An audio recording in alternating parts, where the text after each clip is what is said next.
श्रोते हो, आज आपण 2 चौपायांचा एकत्रित अभ्यास करूया.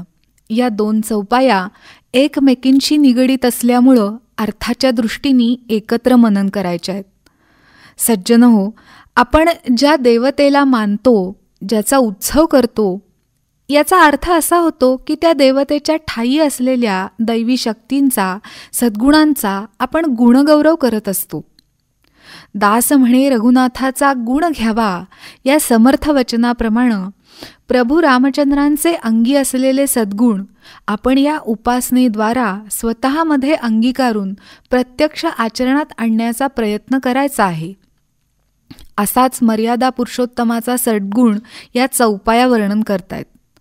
रहती न प्रभु चित चूक किये की, करत सुरती सय बार हिये की, जेही अघ बधेहू ब्याध जिमी बाली, फिरी सुकंठ सोई किन्ही कुचाली, सोई करतुती बिभीषण केरी, सपनेहू सोन राम हिय हेरी, ते भरतही भेटत सन्माने, राजसभा रघुवीर बखाने. अर्थ असा की प्रभू रामरायांच्या चित्तात आपल्या भक्तांच्या चूकभुलींचं स्मरणही राहत नाही. अर्थात मोठ्या मनाने ते त्या चुकांना, अवगुणांना क्षमा करून विसरून जातात आणि त्यांच्या भक्तांच्या चांगल्या कृत्यांचं, निर्मळ अंतःकरणाचं 100 वेळा स्मरण करतात. ज्या पापकृत्यामुळं श्रीरामांनी वालीला व्याधाप्रमाणे ठार केलं होतं, तीच कृती पुढं सुग्रीवानंही केली आणि बिभीषणानंही केलं. पण श्री रघुनाथजींनी स्वप्नात सुद्धा त्याचा विचार केला नाही. उलट राजसभेत ते जसे भरताला त्याचा सन्मान करून भेटले, तसेच बिभीषणाचाही सन्मानपूर्वक आदर सत्कार करून त्याच्या सद्गुणांचं वर्णन केलं, असा या चौपायांचा सरळ अर्थ आहे. तर गर्भित अर्थ असा आहे की श्री रामराय हे परमदयाळू आणि भक्तवत्सल असे आहेत. ज्याप्रमाणे साधारण मनुष्यसुद्धा ज्याच्यावर प्रेम करतो त्याचे अवगुण दुर्लक्षित करतोच. एखादी आई जशी आपल्या मुलावरच्या नितांत प्रेमामुळं त्याच्या खोड्यांकडं, चुकांकडं दुर्लक्ष करते, प्रसंगी ती त्याला सुधारण्यासाठी काही शासन करलही, पण मनात मात्र त्या गोष्टींमुळं मुलावर काही आढी ठेवून राहत नाही.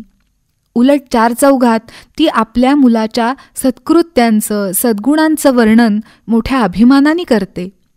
तद्वत प्रभू श्रीरामही आपल्या भक्तांच्या प्रेमापोटी त्यांनी केलेल्या चुका मनात ठेवत नाहीत. 12 वर्षांच्या वनवासाच्या दीर्घ कालावधीत वानरराज सुग्रीवाशी मैत्री केल्यावर प्रथम सुग्रीवाला प्रभूंनी वालीच्या अन्यायापासून मुक्ती दिली.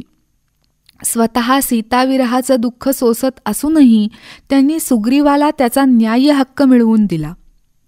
वालीनी सुग्रीवाच्या पत्नीला अन्यायाने अधीन केल्यामुळं या पापाची शिक्षा प्रभूंनी वालीला देहदंड देऊन केली. पण राज्य मिळताच काही कालासाठी का होईना श्रीरामांना दिलेलं मदतीचं वचन सुग्रीव विसरला आणि राजभोगविलासात हरवला. पुढे अशाच प्रकारची चूक बिभीषणांकडूनही झाली. परंतु वनवासानंतर राज्यारोहणाच्या वेळी श्रीरामांनी मात्र या दोघांचंही हे अयोग्य वर्तन मनात न आणता जसा आपल्या बंधूचा, भरताचा सन्मान केला, अगदी त्याच आत्मीयतेनी, बंधुभावानी त्यांनी सुग्रीव विभीषणांचाही सन्मान केला. त्यांनी केलेल्या सहाय्याचं राजसभेत स्वतः गुणवर्णन केलं. प्रभूंचा असा भक्तवत्सल स्वभाव या चौपाया वर्णन करतात. परस्परात सौहार्द्र टिकवण्यासाठी आपणही या गुणांचा अवलंब करायला हवा.